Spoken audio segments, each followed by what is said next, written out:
Welcome everyone to another edition of the GSMC College Football Podcast, brought to you by the GSMC Sports Network. I'm your host, as always, Tommy Brzee. It is Thursday, June 20th, and we have a great show for you today. We're going to start talking a little bit about a new revenue distribution idea for the revenue sharing that has been passed with the House resolution that came over about 2 months ago, but it looks like the football programs are going to get a big piece of the pie. So we'll get into that and some of the repercussions that could happen because of that. Then we'll get into Urban Meyer's comments about Ohio State, calling them maybe the most talented roster ever. Jim Tressel also kind of had those sentiments as well, so I kind of want to break down their roster and why I don't necessarily agree with them too hard. Then we'll get into two-way players. Travis Hunter obviously is an absolute star on the college football level because he can play both ways. Well, it sounds like a couple other guys are trying to follow in his footsteps, so I want to break those guys down for you today. Then we'll continue with our stock up, stock down segment. We'll get into the Big 12 today, give you two teams that I think might just be heading in the right direction, two teams that I don't think necessarily are heading in the right direction. Before we finish it off with a Hot Take Thursday, definitely a ton to get to, but the Hot Take Thursday will be about kind of a scheduling hiccup, I suppose you could add to the future of college football that I think would really, really improve the state of college football as of right now. But before we jump in, don't want to see that. Before we jump in, I do want to remind you all we get tons of questions and comments throughout the show, and the best way for you all to get your question on the screen, we can have a fun back and forth, is to use the tip and donation link at the bottom of the screen, gsmcpodcast.net. It's a huge help not only to us here at the network, but to you all. You get to kind of have a fun, interactive experience here, and that's always good for the both of us. Again, that's gsmcpodcast.net. But let's jump right in, and let's talk about this new revenue distribution model that has been kind of thrown out there by a couple different entities. The person kind of overseeing this all is Judge Claudia Wilken. We talked about her a little bit last week. She oversees a ton of antitrust cases with NCAA athletics, but also just sports in general. So definitely a very, very qualified person to be overlooking this case. As we all know, the big question here is, how do you split up the revenue? How do you figure out how that, I believe it's $22 million is the top that you're allowed to pay. $20 million, you can go down from there kind of. But they're trying to figure out how to kind of disperse this among the athletic department, make sure that everyone gets at least a little bit of piece of the pie, but it's a very, very hard thing to figure out, frankly. One of the big-time ideas that was thrown out there, which frankly is a little bit interesting, is a little bit probably not ideal, I think, for a lot of people, but might just be where we're at as of right now, is 75% of the money would be heading towards football. There would be 5%, There would be 5% heading to women's basketball and all of the other sports, with 15% heading to men's basketball. So about 90% of this money would go to men's sports, those two men's sports to be more specific. And it's one of those things that you love to not be the case, right? It sounds like college football will likely get roughly 15 to 16 million. You'll have men's basketball get about 3 to 4, 3.5 maybe. Women's basketball around 1, and then everyone else, you'll have to split up that 1 million. So it's really fascinating because it's going to be a lot of money heading towards football and a lot of money heading towards men's basketball, which was likely the way that a lot of this was going to go.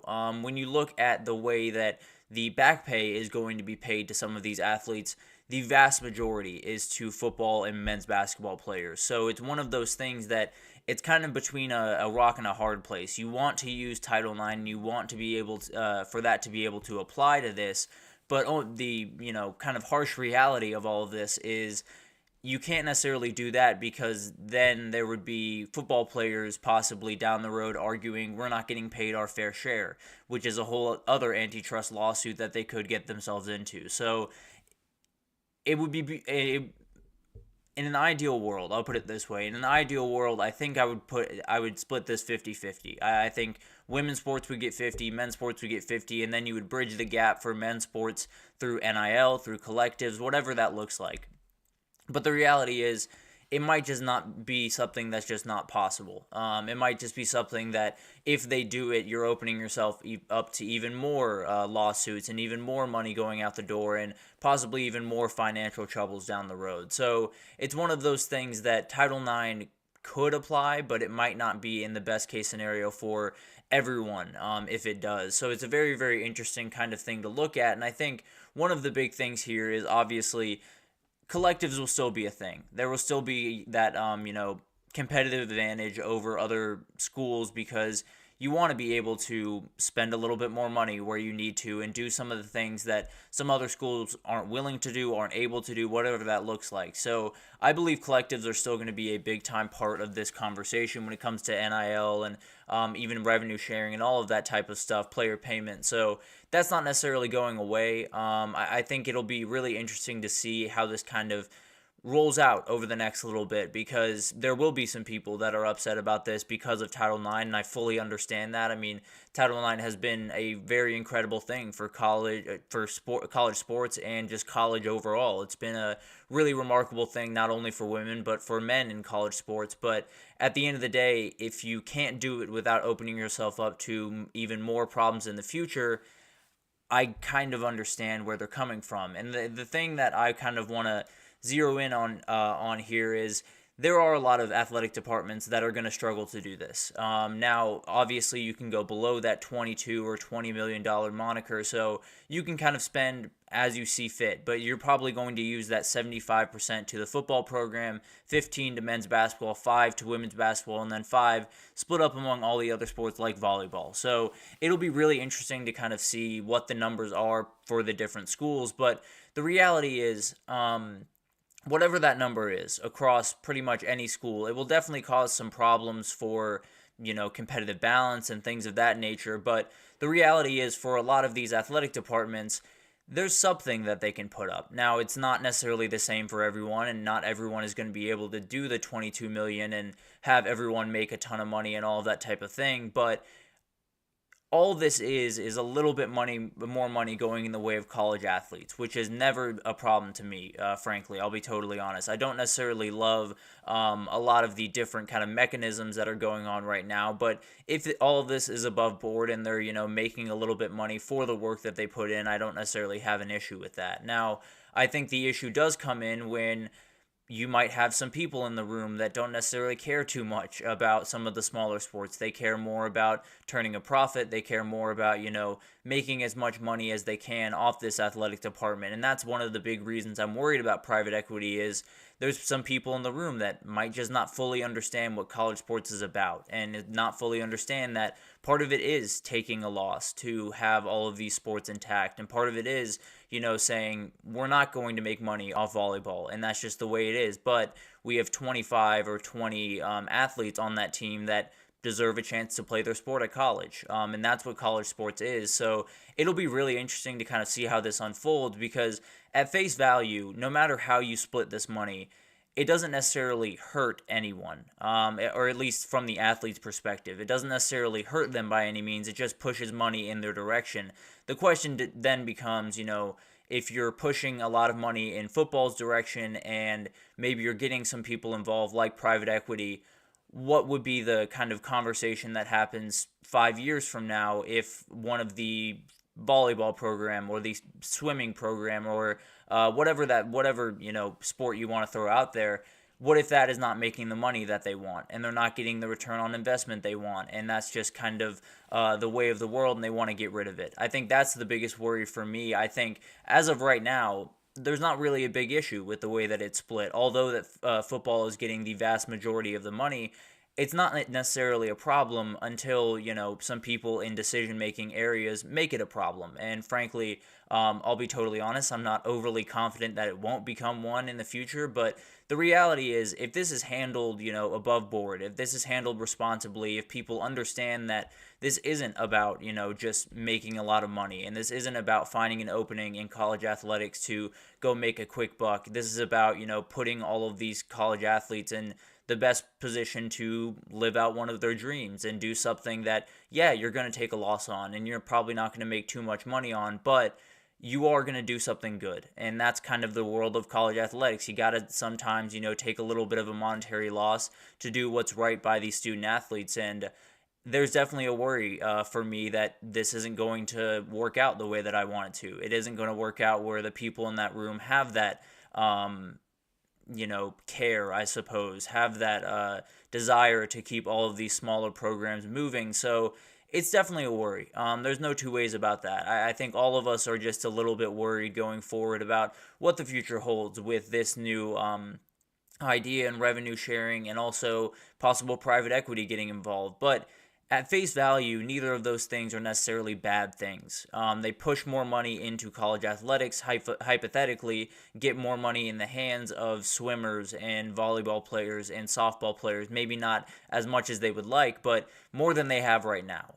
Then the reality becomes, what do we do if these sports don't turn a little bit of a profit in 5 years? Are we keeping them around or are we cutting them loose? So it's kind of that fight between two things where you want to believe in, the goodness of the people making these decisions, and you want to believe that they fully understand what college sports is about, and it's not about making money, or it's not about, turning a profit in every single sport.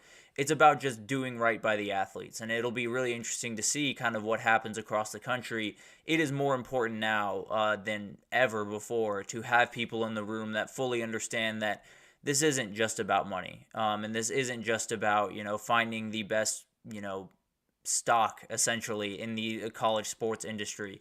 It's about finding, the special things about college sports, which in some ways is losing a little bit of money here and there to make these kids have the ability to live out their dreams. So it's a little bit of a kind of a double-edged sword where, as of right now, there's very few problems. If private equity gets involved, it's not necessarily a problem at face value. If 75% of this money goes to football, it's not necessarily a problem at face value, but it could be, definitely down the road. It could create problems down the road, and that's kind of what I'm most worried about. But if you have the right ADs in your building, if you have the right commissioners, if you have the right presidents and all of those people, I think you'll be okay. I think a lot of people will stay intact. I think a lot of sports will stay intact, and at the very least, we'll be able to look up in 5 years, and college sports won't be entirely different.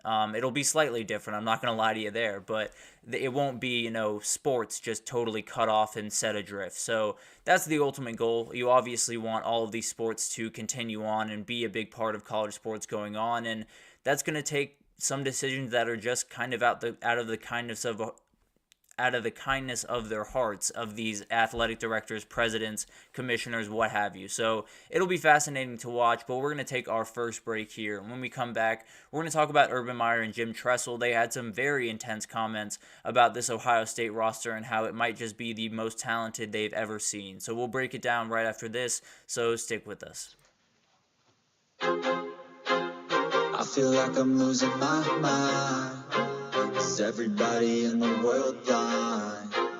Please, Lord, give me a sign, a sign. I feel like I'm losing my mind. Is everybody in the world blind? Please, Lord, give me a sign, a sign. I wanna be the greatest. Everybody on the fake shit. I look around and feel like everybody is the fakest. I make this every day and I'm impatient, hoping one day I blow up from the basement. Statement, the top is so vacant. I don't hear shit that I think is amazing. Waiting for my day when I'm playing sold out shows with 1,000 faces. Hey, give me that crown. Get in my way and to be put down. It ain't your place, all this my town. If I want that shit, then I'll get it right now. I'm losing it, the noose it fits. I'm losing shit, a stupid myth. You choose to live or choose to dip. You choose to fight or lose your grip and lose a gift. I feel like I'm losing my mind. Is everybody in the world blind? Please, Lord, give me a sign, a sign. I feel like I'm losing my mind. Is everybody in the world blind? Alrighty, welcome back everyone. We just talked about the new split idea that came out about the revenue sharing house agreement that dropped about a month and a half, 2 months ago. They're trying to figure out how to split that among the athletic department, and it sounds like football is going to get a big chunk of the cake. So we'll break that down as it starts to come out more and more. But for right now, let's talk about Urban Meyer and Jim Tressel and the praise they had for this Ohio State roster. As we all know, Ohio State is rolling into this season with as much hype as ever, and where there is hype, there is a ton of pressure, and they are walking in with more pressure than anyone in the country. I think everyone understands that, frankly. And you worry about the O-line, you worry about some different areas of this team, but overall, I don't necessarily disagree with them. There's a ton of really good rosters out there, and especially this particular year, Ohio State takes the cake if you were to ask me. I think Georgia's right there, but as of right now, I can't find one better than Ohio State. But let's get to their comments and then get to this roster and kind of break it down for you guys. So it's a very interesting kind of way to look at it because Urban Meyer is a very, very complimentary person, let's put it. I think Zach Barnett over on Football Scoop put it so well. He called him superlative urban, where if he goes to a restaurant and doesn't say it's the greatest food he's ever had, you don't want to go there. It's bad food. But that is not necessarily the case for Jim Tressel. He's a little bit more reserved, a little bit more not as willing to give out his high praises to people. So while you might say, Urban's comments were, as of right now, he said, as of now, this is the most talented roster of the last decade, maybe ever. I mean, that's a big statement. They've got to play, but look at the quality athletes at every position. I've never seen anything like it. First of all, he is going to say that type of thing. He is that type of guy, but he's not necessarily wrong. This roster is just ridiculous top to bottom. It has about 3 levels of depth that you could play at any given moment. It's just absolutely insane. And then Jim Tressel said, I don't know if I've ever seen that many great players in that building all at once. Every position, every place you turn. So Jim Tressel was more talking about Ohio State in general as a program. And frankly, I totally agree with him there because I haven't necessarily been watching Ohio State for the entire history of their program, but I've been watching for quite some time, and no one is this 2024 team. There are really, really talented teams in the past for Ohio State. This one is just different on either side, on both sides of the ball. So it'll be really interesting to watch this team unfold, but let's start to break down this roster a little bit and give you an idea of why this isn't necessarily the most far-fetched thing in the world. So quarterback's the funniest one in the group because the talent is not at the top line. No disrespect to Will Howard, he's plenty talented himself, and Devin Brown is also a very good player, but the reality, when you look at this quarterback room and you're saying who is the most talented kid in this room, or let's say who has the biggest ceiling in this room, you go to Aaron Nolan and you go to Julian Sayin. Those are the guys that have the ability to absolutely light the world on fire, but currently they sit about 3 and 4 or 4 and 5 on the depth chart. So we have to wait a little bit for them. Not to say, Will Howard is plenty talented and I think will execute this offense really well. But when we talk about the quarterback room, the talent is a little bit younger than you like it to be right now. But the running back room is just absurd. Travion Henderson, to me, is one of the best running backs in the entire country. I think as long as he's healthy, he has the ability to be the number 1 running back in next year's draft. Quinshon Judkins is one of the most pure, best pure runners I've seen in quite some time. I think he can just absolutely blow up in this offense.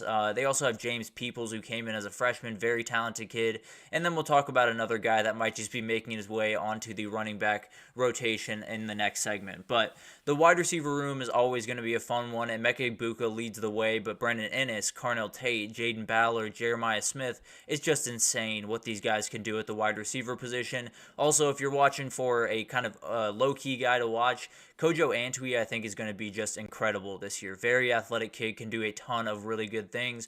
Tight ends aren't necessarily the craziest thing in the world, but between Will Kamarack, the transfer from Ohio, G. Scott Jr., and Jelani Thurman, they're going to do just fine there. No problem there. O-line is a very interesting one because I think they're better than people give them credit for. I think they saw last year's team, and it wasn't necessarily that great on the offensive line, but they've only gotten better pretty much across the board. Donovan Smith is going to be one of the best guards in the entire country. I think Josh Simmons is going to be a much improved player, as is Josh Fryer on the other side at the tackle positions. And then when you add a guy like Chase McLaughlin from Bama, you're always going to be a little bit better at that center position. So definitely did a lot of really good work at the O-line. That's the other position that, if you look at it, under a microscope, you can find your little issues with it, but I think as a unit, they'll be more than fine. The D-line is maybe the best group of the bunch if you look across this team. Between Jack Sawyer, JTT, Talik Williams, Ty Hamilton, it's just an insane 4 across that front, and then they go about 2 or 3 deep. So it's just wild. The back end is probably just close to the defensive line, but it's just insane what they're going to be able to do against offensive lines this upcoming year. At the linebacker position, this might be the weakest group of the defense, but it's not weak by any means. Cody Simon's a really, really strong player. Sonny Styles, I have big expectations for, and CJ Hicks is a really, really solid player as well. I think Sonny Styles is going to be really interesting. He used to play safety, but with a lot of the things happening on that back end with so many different players back there, he made the move up to linebacker. He's also a little bit bigger of a guy, so it makes a little bit more sense. And I don't know if you guys are familiar with this. I'm sure you are if you're a big-time college football fan, but DeMarvion Overshown was a safety at Texas when he came in, moved down to linebacker, and was just a torpedo for the rest of his career. Just absolutely flew off the ball, made some absolutely massive hits, and made his way into the NFL as a linebacker. And I expect the same thing from Sonny Styles. I think he's going to do just incredible things for this defense and just be a really hard hitter in the middle of that defense. And then the back end is the show. And it starts with Caleb Downs. Getting a guy like that on the screen right there from Alabama is like taking a supercharged Lamborghini and just adding rocket boosters to the back. It's insane what they're going to be able to do on the back end of that defense. I don't know if anyone's going to be able to pass consistently on this back end. You have Denzel Burke, who is one of the best cornerbacks in the entire country, especially outside corners.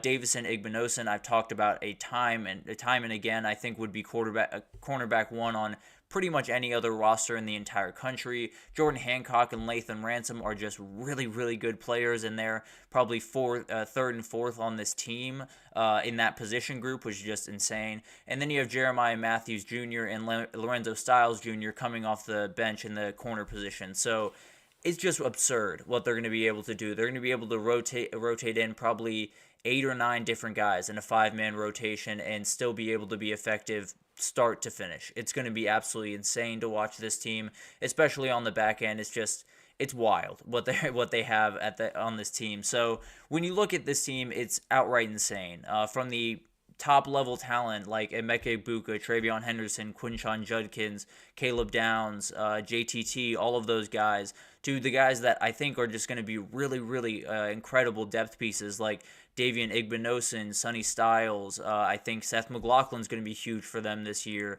I think there's going to be a ton of wide receivers. Jaden Ballard, I think, is going to make some noise. Brendan Ennis, I think, is a hugely underrated guy. So when I look at this team, it's almost impossible to find a hole. You can, nitpick about Will Howard, but at the end of the day, that's a conference champion quarterback. That's a guy that led his team past a team that went to the national title that year. So I don't necessarily have too many questions. When you look at the offensive line, they've gotten better at every single position. Now, will it be the best offensive line in the country? Probably not. Almost definitely not, in fact. But the reality is, if you get just a little bit better, and Will Howard, with his running ability, adds a little bit to that offense, things get really interesting. So I don't necessarily disagree with what they were saying, especially what Jim Tressel was saying, because I personally have never seen an Ohio State roster that is like this, especially on the defensive side of the ball. I don't think anyone can argue that. This defense is just absolutely absurd. But the offense, if you were to poke a hole, it would be at quarterback and offensive line, and I'm not nearly as worried about those as some other people are. I think Will Howard is going to add something to that offense that they missed a year ago with Kyle McCord. I think that running ability is going to make it really, really hard to defend him. And then the offensive line, I think it's just going to be better than they were a year ago. And they don't need to be leaps and bounds better. They just got to be a little bit better. So very, very much a big fan of this roster. I think in recent history, I didn't want to go all the way back to like 01 Miami and all of those teams, although that would be a good argument to have, to be fair. You also have 04 USC is a very interesting team to kind of have an argument here with. 2019 LSU, 2022 UGA, pretty much every single Bama team over the last decade. You could have a conversation about a number of other teams, but it would at the very least be a good conversation, because this team from top to bottom, every single position with like 3 guys deep is just insane. If you wanted to poke holes, the offensive line is where you would do that, but I don't know, man. I don't really worry about that nearly as much as other people do, because I think Donovan Jackson is a force. I think Seth McLaughlin's struggles at Bama were kind of a flash in the pan more than who he actually is. I think Josh Fryer and Josh Simmons are going to be just really, really good linchpins on the outside of that offensive line. So I don't necessarily worry about the issues that this team has. And if those are issues, having Donovan Jackson, one of the best guards in the country, as at a position where it's an issue, I think you'll be okay. Let's just be honest. So I don't know if they're going to win the title. Frankly, I saw someone a couple of days ago, maybe it was yesterday, say, what will the excuse be if they don't win a national title? You should never need an excuse for not winning a national title. It's really hard. That's, I guess, an excuse, but the reality is winning a national title is really hard. If they lose to Michigan, then we're having a conversation. I'll give you that. But if they do win a title, if they do, do all that stuff, it'll be partly because of the talent of this roster. If they fall short, it won't be because of lack of talent. I can promise you that. So they have plenty of dudes. They got to make sure that they make something happen this year because the pressure is huge on this team, and it just got added just a little bit by some of the predecessors for Ryan Day, but that's the reality of this sport. When you have a roster like that, you're going to get expectations, and Ryan Day really has expectations with the last couple of years. So it'll be interesting to see how all of this unfolds, but when you look up and down that Ohio State roster, it's kind of hard to argue with Urban and Jim on this one, I'll be totally honest with you. But we're going to take our second break here, and when we come back, we're going to talk about two-way players. Travis Hunter took the world by storm last year when he was just incredible all year, but there's a couple other guys that I want to talk about that might just be looking that direction. So I want to break down those guys, and then a couple other guys that I'd love to see play both ways right after this, so stick with us. Looking for your daily fix of sports talk without having to pay for it? GSMC Sports Network is available on YouTube. Just search GSMC Sports Network. Get your fix of daily sports talk shows on YouTube, absolutely free. NFL, college football, NBA, MLB, MMA, UFC, fantasy football, and so much more. GSMC Sports Network has shows running all day long, with new sports shows starting every 2 hours. Just like on your favorite cable sports channel, except GSMC Sports Network is absolutely free. Just search GSMC Sports Network on YouTube to catch one of your new favorite shows, like the GSMC College Football Podcast, Chip Shot Football Podcast, Hoops and Heels Women's Sports Podcast, GSMC Basketball Podcast, and so many more. Check it out for yourself. GSMC Sports Network, now available on YouTube absolutely free. Search GSMC Sports Network on YouTube right now. Alrighty, welcome back everyone. We just talked about Ohio State and how Urban Meyer and Jim Tressel had some very, very nice things to say about the talent on this roster, and I don't necessarily disagree with them too much. There's definitely some argument to be had, but it's ridiculous, the talent that is on that roster this year. But let's jump into some two-way players. This is a huge year for two-way players, it seems, with a lot of guys kind of eyeing that direction. Travis Hunter was obviously last year a really special player to watch. He was a guy that could pick someone off on defense and then flip right around, have 4 catches, 60 yards, and a touchdown drive on the next one. So it's just insane what he was able to do, and it sounds like it's spreading just a little bit. There have been some people that have made their intentions known, or at least their desire known, to play both ways, and Caleb Downs is the most recent one. He was one of the biggest transfers of this past cycle. Going from Alabama to Ohio State was definitely a huge pickup for the Buckeyes, and he was going to play safety. He likely is going to play safety, but he wants to play running back, it sounds. It sounds like that was part of his recruitment when he was coming in, was we'll give you that opportunity, and he wanted to do it. He had, I think, about 600 yards rushing his senior year of high school. Obviously, you don't want to put a guy like that in too much danger his senior year, but the reality is the athleticism is there. There's no two ways about that. Will Johnson was the other guy that we had talked about possibly trying to do this. Definitely will be interesting to watch, but this is the guy that started it all. Travis Hunter last year was just electric. He did absolutely everything on the football field for them. They played about 150 snaps a game or something crazy. And it is insane that he was able to do that. That is not a normal thing. He is not a normal human, to be totally honest with you.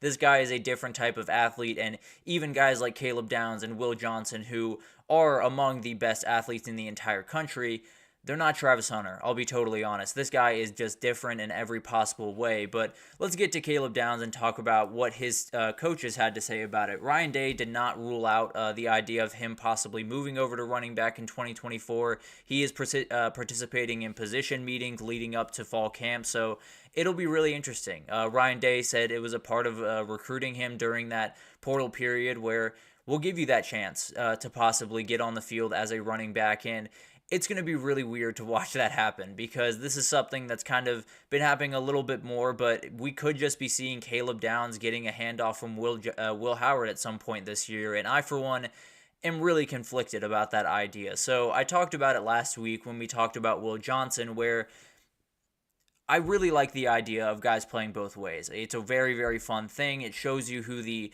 just elite athletes among elite athletes are in college football. It shows you the guys that have the ability to play both ways, have the, stamina, which is just absurd in and of itself, to play both ways. And it's a really, really fun thing to see. Let's just be totally honest. Some of us turned on Colorado games even when we didn't much care because that guy was playing, because he is just absolutely incredible. So Caleb Downs has that athletic ability. He is absolutely insane, can do just remarkable things on the football field. But the reality is, this doesn't make much sense from a football perspective. This running back room, as we just talked about, is just absurd. Between, Travion Henderson and Quinshon Judkins and a guy like James Peoples coming in as a freshman, there's no football reason that you would need Caleb Downs to be running the ball. All that being said, I don't much care. I really want to see this guy on the offensive side of the football, to be totally honest. I think Caleb Downs has a chance to be a top 5 draft pick in 2026. He can do just remarkable things. He would be a first-round pick if he left this year, if he was able to leave this year. But the reality is he's going to be a safety at the next level. It probably wouldn't be the best idea to put him back at running back and possibly risk him getting injured and dropping his draft stock just a little bit. I still want to see this happen very badly, and I want to do it for a number of different reasons. But the main one is there have been a number of seasons, at least from my point of view, maybe some other people have some other opinions about this, but there have been a number of seasons where the best player in the country, or at least a player that deserves to get an invite to New York, was left off that list or didn't win the Heisman because they're a defensive player, and offense is what people care about. It's usually just who's the quarterback of the best offense in the country that wins a lot of games. Throw them the trophy, and that's the end of the day. But sometimes there are better players in college football. And sometimes those players don't show up on stat sheets quite as much, although Caleb Downs does his best to do it. I just think if this is what needs to happen to get some defensive players the recognition that they likely deserve as just ridiculous athletes and maybe the best player on the team, I'd make the argument that Caleb Downs is the best player on Ohio State. I think JTT would have an argument there, Travion Henderson, Quinshon Judkins, and Emeka Egbuka, but I would make the argument that this is the kid. And I think Caleb Downs doesn't necessarily need to be on the field. There's no football reason for it, but at the end of the day, if he just comes in on goal line plays and just racks up touchdowns because he is an absolute bowling ball of a kid, I would have no problem with that. I think it would be a very, very fun thing to watch. And frankly, if it means that Caleb Downs, who I have said time and again is, in my opinion, the best player in the country, if it means he gets recognized that way, I'm all good. That sounds fine with me. But obviously, don't want to put him in harm's way by any means. I don't necessarily expect this to happen, but I like the energy nonetheless. But I do want to get to a couple other players that I think I would love to see possibly make that leap to the next, or make that leap to be a two-way player. I think that's something that I'd love to see kind of across the country just a little bit more. But I had a couple of guys that I wanted to break down. Obviously, we talked about Will Johnson. That's definitely someone that not only is it someone that I'd love to see play wide receiver just because of the athletic ability, Michigan might need him at wide receiver. They don't necessarily have a ton of proven guys, and if you need a spark plug at some point, I would not be surprised. I would be less surprised if Will Johnson made the jump than Caleb Downs just because of the need at the position. But it'll be really interesting to see what he does. I'm very, very excited to see if he possibly makes his way over to the offensive side. But the other guy we talked about yesterday, Nick Harbor, is one of the best athlete in the country. I'm going to say that with my chest at this point because this dude is absolutely insane. Was going to the Olympic trials for track, but decided to stay back, is back with the Gamecock football team, and he's going to do incredible things this year, but he's going to do them probably at wide receiver, almost exclusively at wide receiver. But at some point, I would love to see this kid at edge and wide receiver. If I could turn off injuries and fatigue and just let this kid play, I would. And it's likely something I will do on College Football 25 when it comes out because this kid is just really, really fun. Edge rusher is not necessarily a position where you can flip back and forth too much and play a ton of snaps, but the reality is I would love to see this kid on the field as much as possible, and it would be awesome to see if he could possibly pull it off, be an edge rusher and then turn right around and catch a 60-yard pass downfield. So it would be awesome to watch that. That kid's athleticism is just ridiculous, to be totally honest. excuse me, I misordered these a little bit, but Malachi Starks is the next one. He's someone that genuinely, I think you could put him anywhere on the field and he would make an impact. I think you could snap him the ball in Wildcat and he would make something happen with his legs. The dude just is an outright football player. He does things on the football field that make my jaw drop. If you watch that Oregon game and you saw that catch, I'm sure it made your jaw drop. The dude has ball skills that might be the best in the country in terms of safeties and just can do really remarkable things. So absolutely love this kid. I think if you put him at wide receiver, just throw up a jump ball and let him go get it because he's going to go get it. The dude is just absolutely incredible and definitely someone I would love to see play both ways at some point. Probably won't happen. He's going to be, one of the top, probably the top safety off the board next year, but I would love to see it nonetheless. Then you have Abdul Carter, a guy that, honestly, this is a personal favorite. I think this would just be really, really cool.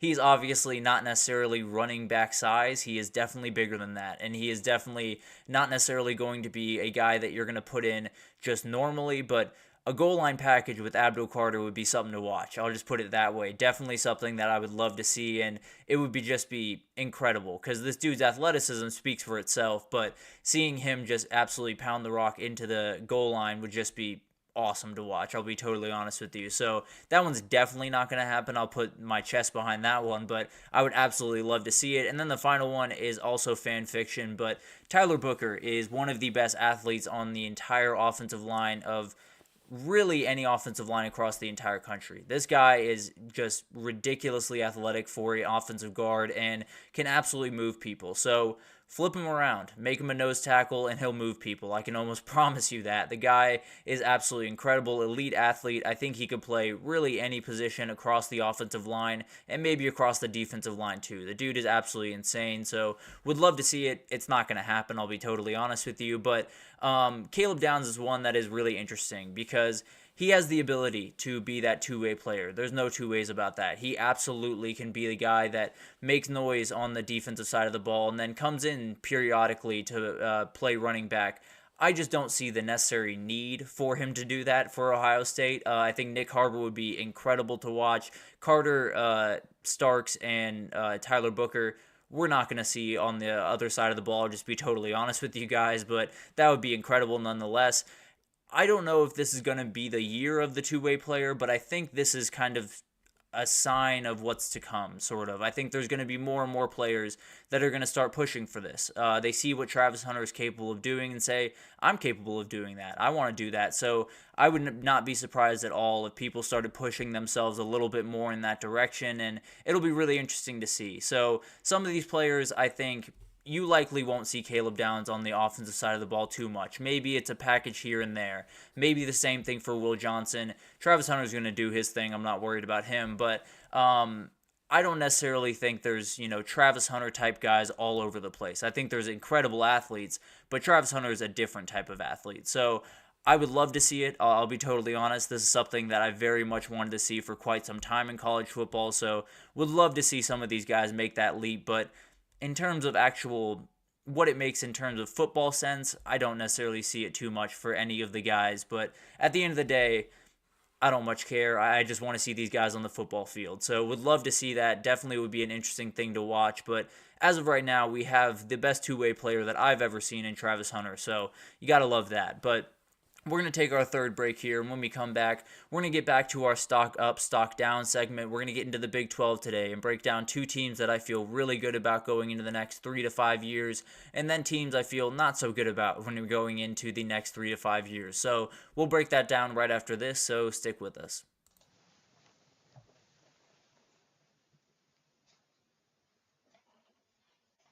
For the best and latest podcasts available anywhere, go to the podcast app on your cell phone and type in GSMC to access free content-rich podcasts on health and wellness, book reviews, sports, entertainment, relationships, social media, movies, technology, finance, and even weird news. Subscribe and download the GSMC Podcast Network's family of shows, available everywhere podcasts are found. Alrighty, welcome back everyone. We just talked about two-way players and how they might just becoming more and more of a thing in college football, and I am all for it. I love the athletes in the sport, and I think there's a number across the country that could possibly make it work on both sides of the ball. So we'll definitely be watching out for that this upcoming season. But let's get into the stock up, stock down segment we've been doing over the past couple of days. We've done the SEC, we've done the Big Ten, now we're over to the Big 12, and there is a really, really tough conference to get a beat on because there's a lot of things changing. Everyone's kind of in a lot of the same boat, right? A lot of people are just fighting to get to the top of this conference, assert their dominance over it, and hopefully, hold that for quite some time in this new Big 12. So it'll be fascinating to watch all of this unfold, but I have a couple of teams that I'm watching particularly closely. To me, Utah is Utah. I'm not going to touch them because that stock is very comfortable where it's at. I don't think it's moving any which way. Colorado also,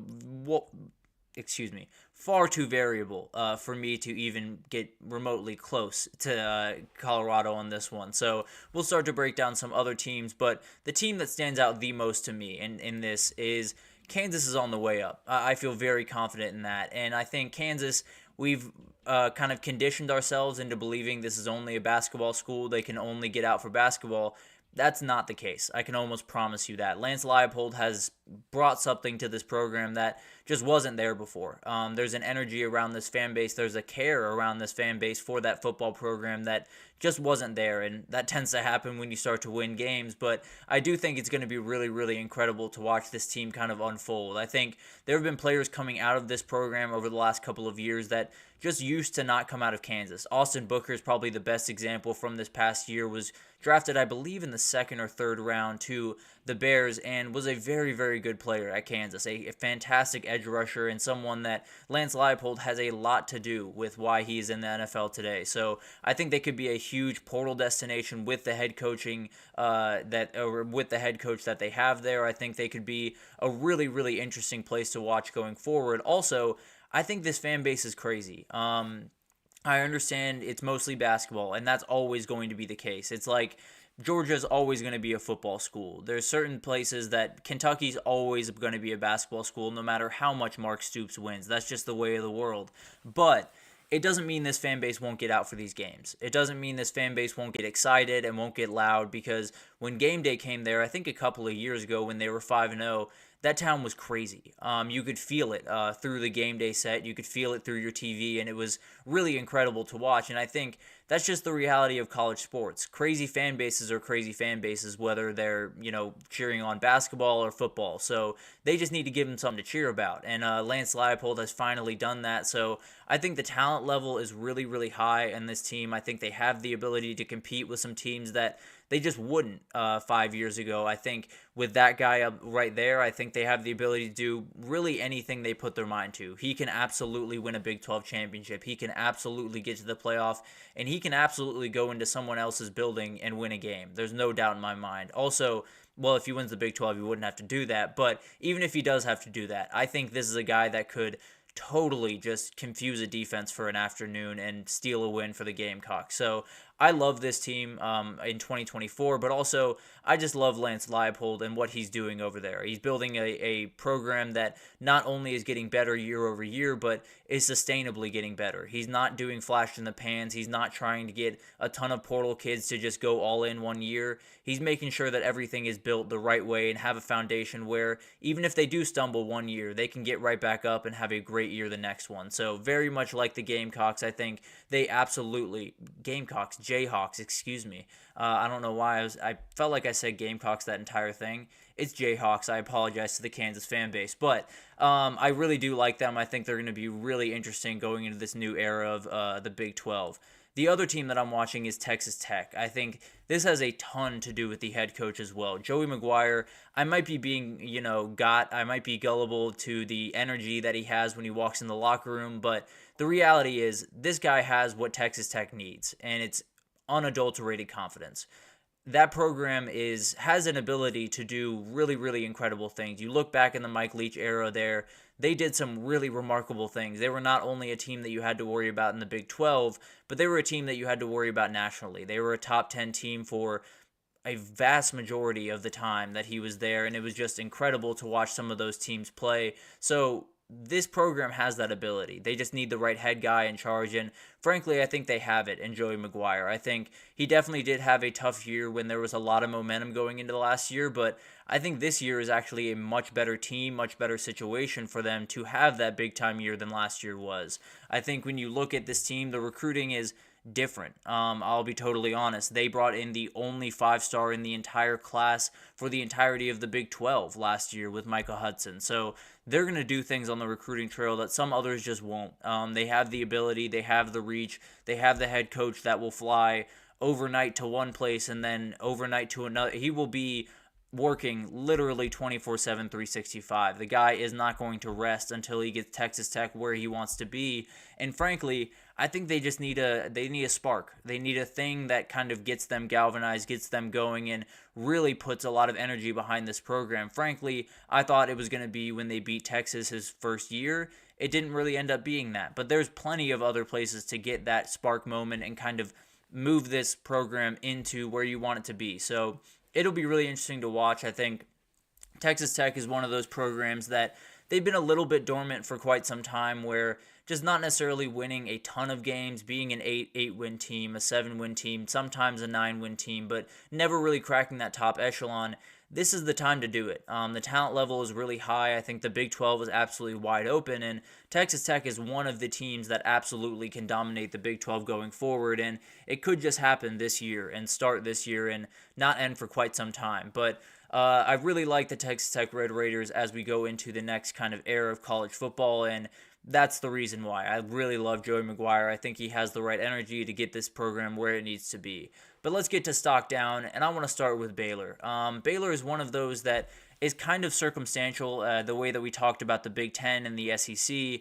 There's going to be some teams that just fall in the pecking order by nature. That's just the way it's going to work. Utah and Arizona are coming into this conference ahead of Baylor. That's just the way it is. Now, all of that could change. And also, Colorado and Arizona State, I don't necessarily think are walking in definitely ahead of Baylor. They absolutely could be at the end of the year, no doubt about that. But I do think that Baylor's just heading in a little bit of the wrong direction. I really like Dave Aranda. What he did the first couple of years he was there was very incredible, and I think he's a very capable head coach. But when I look at their roster compared to others around the Big 12, it just doesn't match up very well. I think Daquan Finn is a fantastic player. I think he's going to be one of those guys that really makes this fan base and a lot of people fall in love with him across the country. I think he's going to really make some plays for them, but I don't know if it'll matter too much in this conference because there's going to be so many close games. Everyone's going to be so closely contested that you're not going to be able to just ride one guy to victory. And it feels like that's what Baylor's going to kind of have to do going into this season. But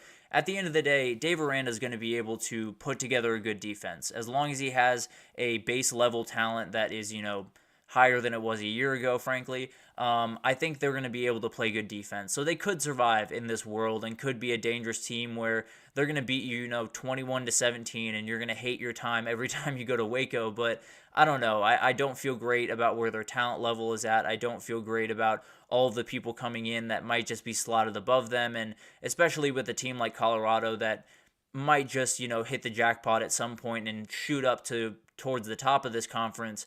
It's just not an ideal situation for Baylor to be in. And the next one is going to be very interesting. I'll be totally honest with you.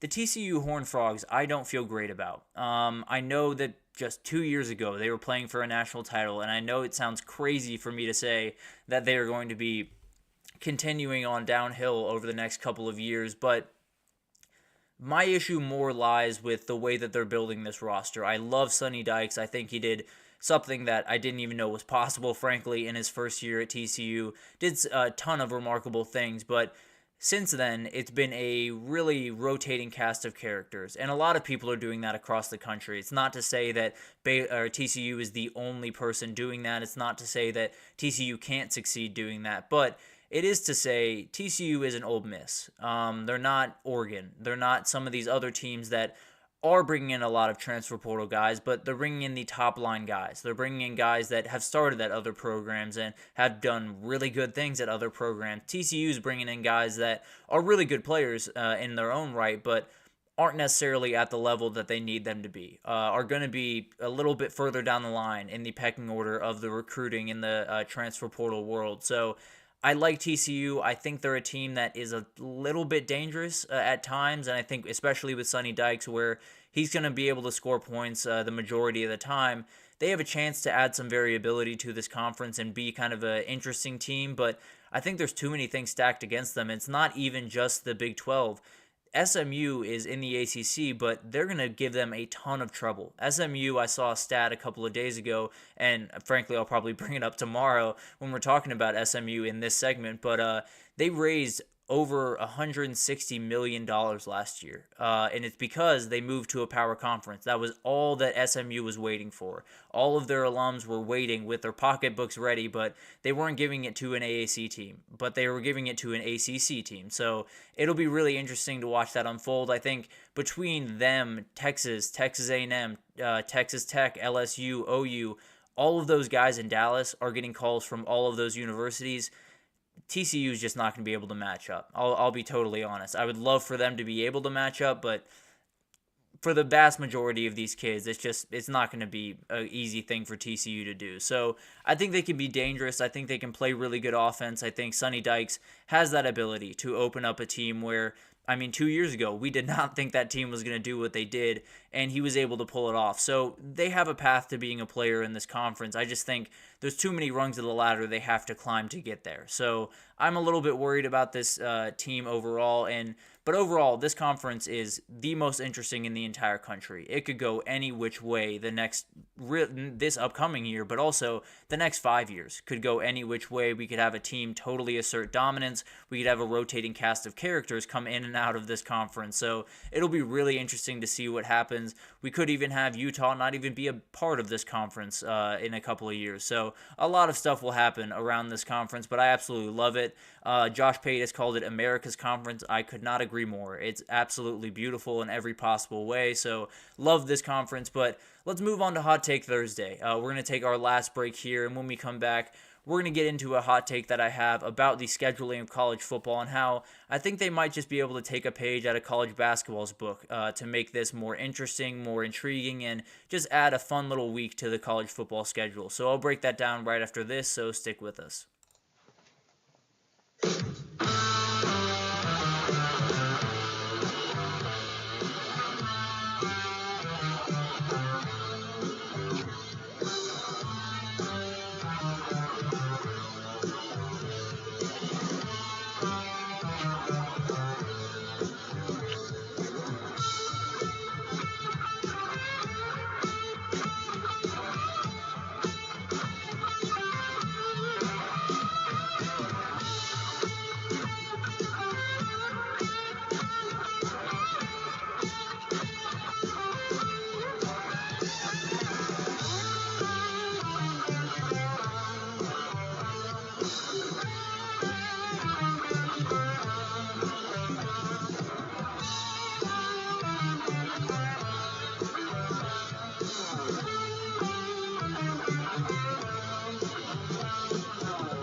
Alrighty, welcome back everyone. We just talked about some of the stock up, stock down teams that I'm looking at in the Big 12. Definitely some teams that I feel pretty good about going into the next couple of years, and some teams that I think just might start to slip as the Big 12 kind of expands and gets a little bit more different over the next couple of years. So that'll be really interesting to watch, but let's get into a Hot Take Thursday, and frankly, I don't know how hot of a take this is. I don't know if people are really in favor of this. I don't know if people absolutely hate this idea. But I think conference challenges would be a very good thing for college football. I would absolutely love to see them, and there's a million reasons that I'd like to see them, but I'll kind of get into them one at a time here, and I think one of the biggest reasons is uniform scheduling in the sport just has to be a thing, especially if you're getting into a world where you have at-large bids, and you have bids that are a little bit different. You have to compare totally different resumes to each other. The reality is you need a way to kind of give a moniker to these teams. You need a way to make sure these teams kind of understand that you can't lose, 3 games in the SEC and always benefit. You can't lose one game in the Big 10 or Big 12, excuse me, and always benefit. There has to be some type of moniker to get us to be able to show who's the best team, who's the worst team, how did these teams match up to each other conference to conference. And this is the best way for me to, at least the way that I think about it, this is the best way to go about this. I think they would create a ton of really fun out-of-conference games. You could even do them on week 2 and just make week 2 its standalone, incredible week of college football, all out-of-conference games around the Power Five, just incredible matchups pretty much across the board, and kind of try to get a little bit of what Rivalry Weekend has, where you wake up that day and you know every single moment of college football is going to be fun, it's going to be crazy, and it's going to have a little bit of fire. I think this would have that same type of atmosphere, not necessarily to the level of a Rivalry Weekend, but I think it would be incredible to have a weekend that you have week 1 to kind of get you into the college football season. And it kind of gets the juices flowing. You get a little bit better at TV switching. I fully understand the routine in week 1, but week 2, I'm ready to let it roll. I'm ready to let it ride and kind of get these teams out on the field, and I want to see great matchups. We had Ohio State, Virginia Tech way back in the day. Ohio State lost one of those games. That's the benefit of having some of these games, is there's going to be some weird things that happen. Kansas State and Missouri was a great matchup the last couple of years, where you were kind of two teams that were kind of in the same spot of their conference, where they were fighting kind of in the middle, wanting to get to the top, and it was really, really good games 2 years in a row. I think Kansas State won one and Missouri won the one last year. So it's going to be incredible if we get to see more and more of these games. And the way that I think it would work would frankly be really simple, if I'm being totally honest. One of the other reasons I do want this to happen, I want to get out in front of this, is I need people on Twitter to stop telling me that the SEC is weak, or that the Big 10 is top-heavy, or that the Big 12 isn't a good conference, or the ACC is trash.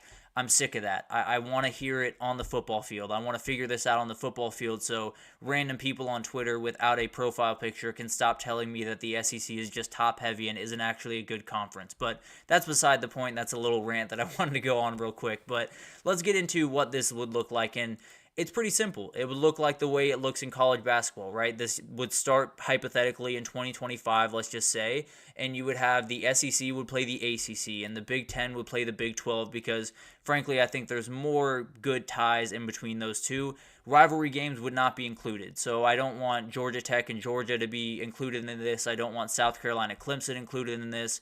I want these teams to be number 1 against number 1 from last year. So I want Georgia against Clemson, or Georgia against Florida State from the year before, because that's a cool matchup. That would be an electric matchup, a matchup that we haven't seen in a really long time. Frankly, I can't remember the last time that Georgia played Florida State. So it'll be really fascinating to see some of the matchups that we would get, and I think week 2 would just be the perfect time to do it. You get that buffer in week 1. You get that buffer before conference championship, before conference games start, and you would have that ability to have that big time game that gets you ready for the season, that gets you hyped, that everything is kind of like a conference game week, where you're going through everything very intently and wanting to win this game. And it's a great resume builder as well, because if you're matching up teams based on, based on difficulty, and you're making sure that these guys are matched based on their rank, and it's not, Georgia playing Georgia Tech and very lopsided matchups essentially, then at least you're having, you have a moniker to go by. Say, if Purdue beat, I'm trying to think of a good one. If Purdue beat Syracuse, that's kind of the equivalent to a matchup of, Texas playing Clemson or something like that. It's a loose example, but the reality is it would add more of these really cool games. It would add more games that we don't see, like Miami against Rutgers. When was the last time that you guys remember really caring about a Miami-Rutgers game? But it could happen in the future, and I think there's a number of games we can point to in the past that have been these fantastic atmospheres and fantastic games. The one tweak that I would make to the system that we have in place in around out-of-conference games is no out-of-conference game should be in any other building than a college football stadium. That's shouldn't even be a question if I'm being totally honest. But at the end of the day, I don't want to see a game in Mercedes-Benz Stadium. I want to see Clemson and Georgia play in Sanford Stadium and Memorial Stadium. I don't want to see Florida State and LSU play in Camping World. I want to see them play at Tallahassee, and I don't want to see them play in Mercedes-Benz Superdome. I want to see them play in Baton Rouge, in Death Valley. So that's the big thing here is they got to be home games, they got to be away games. And the issue with that is you might have some teams that play 2 home games in a row or 2 away games in a row, which is logistics that I have yet to figure out. I will do a full-length segment where I really flesh this out, but the reality is I think it would add a really, really fun week to out-of-conference play. And I think for the most part, out-of-conference play, it has its games. There's no two ways about that, but I don't know if you guys fall into the same trap during week 1, 2, and 3 where you have about one game that's really, really good in every slot, and that's great, and that's awesome, and I'm absolutely watching that game, but I am someone that wants all the football in the world. I'm being a little greedy here, of course, but I want, one weekend before we get into conference games where I can say, I'm going to turn on 3 TVs. We're going to have all the TVs going every single game. It's going to be incredible, and there's going to be so many games to watch, and I think this would be a great way to do that. Now, there's going to be some teams that are left out every year where the SEC and the Big Ten would have more people in their conference. Actually, the ACC has more than the SEC, but there would be odd people out nonetheless. Those people could schedule another Power 5 team in another week. They could schedule Oregon State and Washington State if they wanted to for the time being.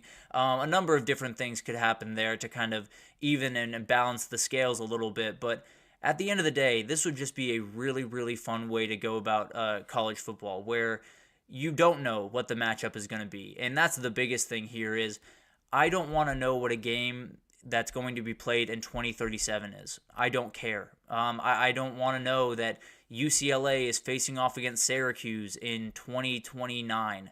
It does not matter to me. Release all the schedules in the spring, maybe around March. Release all the schedules for the upcoming season and include this in it because it's very, very easy to do. It would get the people very excited as the season kind of rolled on, would maybe create some rivalries around some teams that are roughly around the same area in the conferences every year.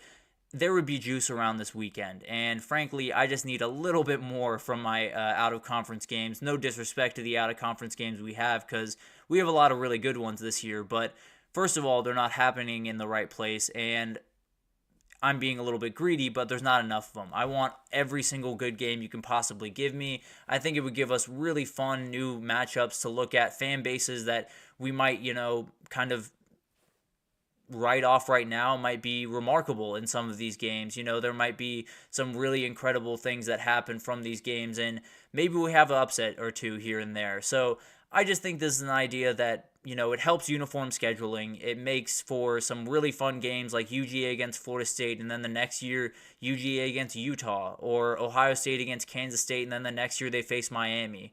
Because you could do it in a way where the average finish of an SEC team, the average finish of a Big Ten team, Big 12, and ACC, you'd rank those 1 through 4.